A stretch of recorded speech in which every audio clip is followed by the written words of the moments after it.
Hello, Cancer, Sun, Moon, Rising, Venus signs, and cross watchers. This is your tarot reading for the week ahead whenever you're finding it.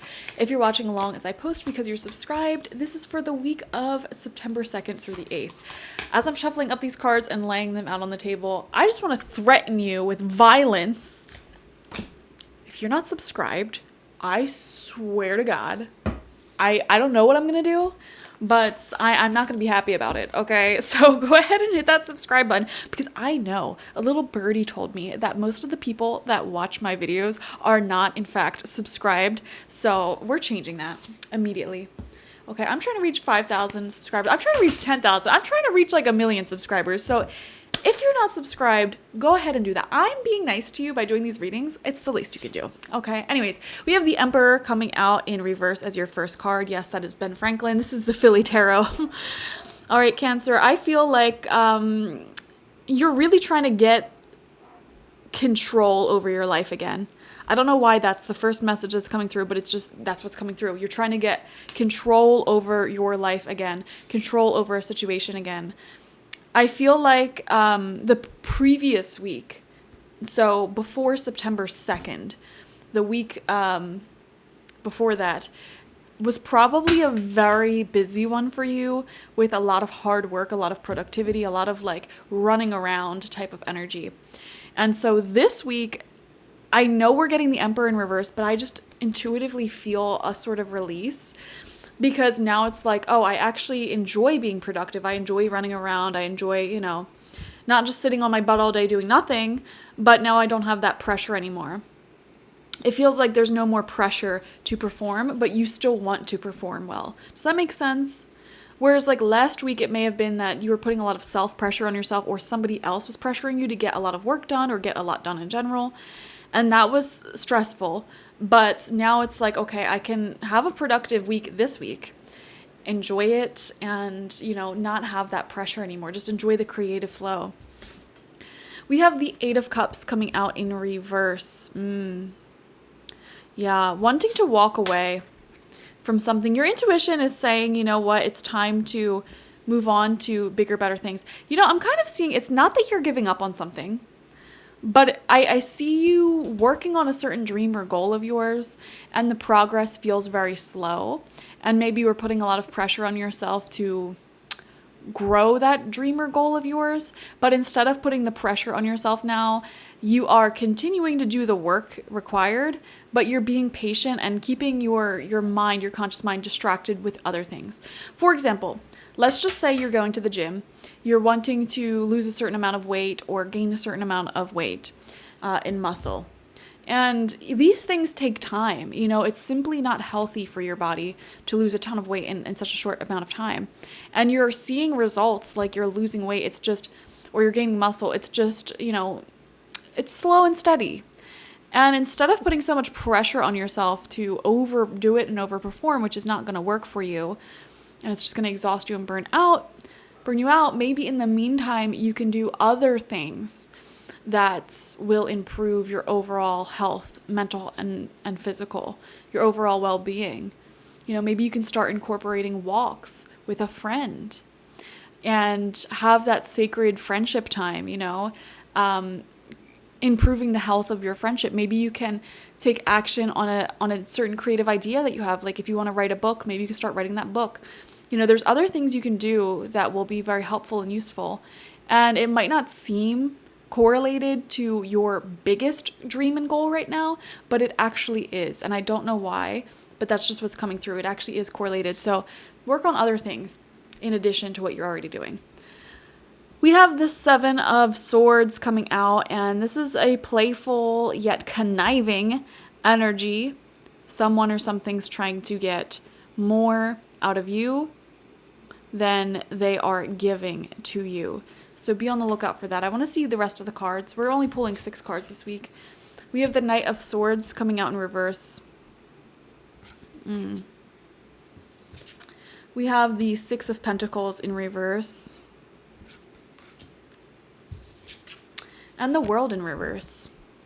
I would pay, and yes, that is Danny DeVito. I would pay very close attention to any person any situation you find yourself in at this time that feels like it's not interested in you, or it's not giving as much as you want to give. And on the flip side, I would also pay attention to any situations in your life where you feel like the other person or other thing is really into giving to you, but you're not as interested in reciprocating. Any sort of imbalance in that regard, that's something I would be very cautious with this week and move very slowly with, okay? Yeah, because with the Seven of Swords and the Six of Pentacles coming out in reverse in a reading, you know, these are both cards of imbalance. These are both cards of someone's not being treated fairly. Someone is profiting very greatly off of other people's backs. And this is bringing me to a place where I'm thinking about corporations, big pharma. There has been former presidents. There has been, I think Bernie Sanders said this as well. Big pharma and big corporations have more power when it comes to determining the rules and regulations than the United States government has. Okay? Isn't that crazy to think about? Like you view the government, any government, as the most powerful entity in wherever you live, whatever country you live in, but it's not. Whoever holds the most wealth there has the most power, the most influence. And I don't know why I'm going off on this tangent this week. Maybe it's going to affect your life in some way, or you see it affecting your life in some way, and you're trying to take back your energy, take back your power. This is something that we can collectively do. Wow, okay, things are starting to come together. I feel this is a new download. This is a new spiritual download. Cancer, you're seeing it first. I feel like spirit and the universe, it's trying to put the power back in the hands of the everyday person. And some things that you can do to do this may already be coming through intuitively for you. If you've been having any ideas recently to, for example, make your own DIY DIY products, instead of supporting big corporations that do not care about their customers. For example, a lot of people right now are waking up to the fact that almost all of the shampoos and conditioners and skin and hair products on the market have formaldehydes in them. They have ingredients that literally make your hair fall out. And then they sell you the antidote to that. Like, oh, well, try this shampoo or this thing that will help you not have your hair fall out. Like, over 90% of the products in these big stores are coming from these corporations that are just evil, just straight up evil, and doing things like that as a marketing scheme.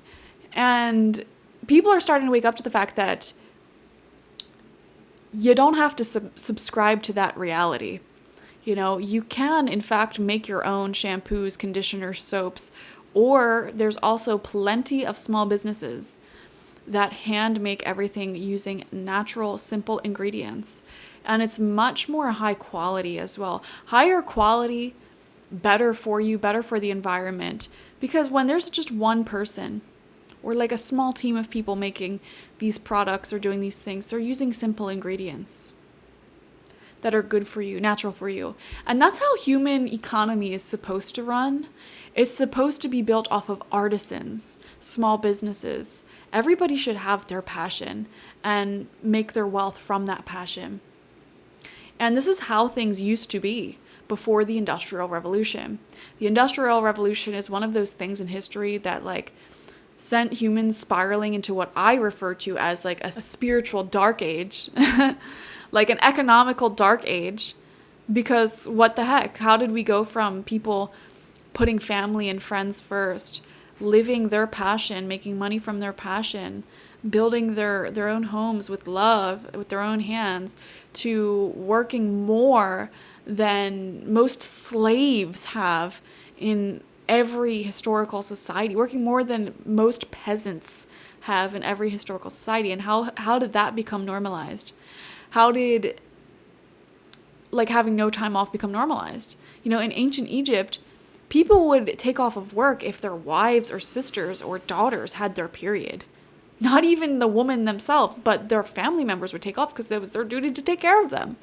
How did we go from that? And by the way, this wasn't like some tiny little tribal community. No, these were cities. These were very intelligent civilizations.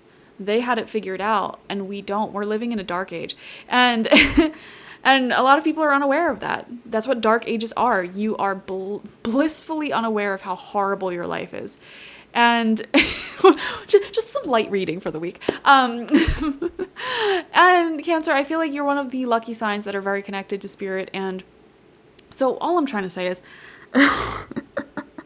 I feel like the universe has been giving you personal ideas that will help reawaken society in these ways. So just pay attention to anything. Like if you, for example, have any ideas within your mind, within your head of like having your own artisan business or making your own products for yourself, even cooking foods from scratch instead of, you know, buying them from the grocery store because you don't want all of the extra toxic ingredients. That one especially applies to Americans. If any ideas like that have been coming to you this week, I would say take action on them. And even if it is not going to be successful immediately, the world is going to start catching on. I feel like over the next several decades, all of the horrendous things that have changed thanks to the Industrial Revolution in the 1800s are going to be reanalyzed and redone by society. So you're sort of getting a head start by already having these wake-up calls, these intuitive nudges. And so this week I see you taking action on those intuitive nudges. So even though you might not be successful entirely with what you're doing now and not successful in the way that you want to, don't give up because society will be growing in this direction. And I'm seeing this is related to Saturn. Not Saturn. Man, I can't remember the name of anything right now. This is related to astrology and what's going on astrologically. There's some big shifts happening from like September to the end of the year that will sort of make life a bit easier on humans, a lot less like cutthroat, I guess you could say. So yeah, that's your reading. That was a little deep, a little too deep. Definitely watch for your sun, moon, rising, and Venus signs to get the fullest overview of your week ahead. I know we didn't really go into like super specifics this week. Sometimes we just have readings like this. I don't know. I guess you're all doing something different this week when it comes to your day-to-day life, but there's a lot of big overall themes coming through. So yeah.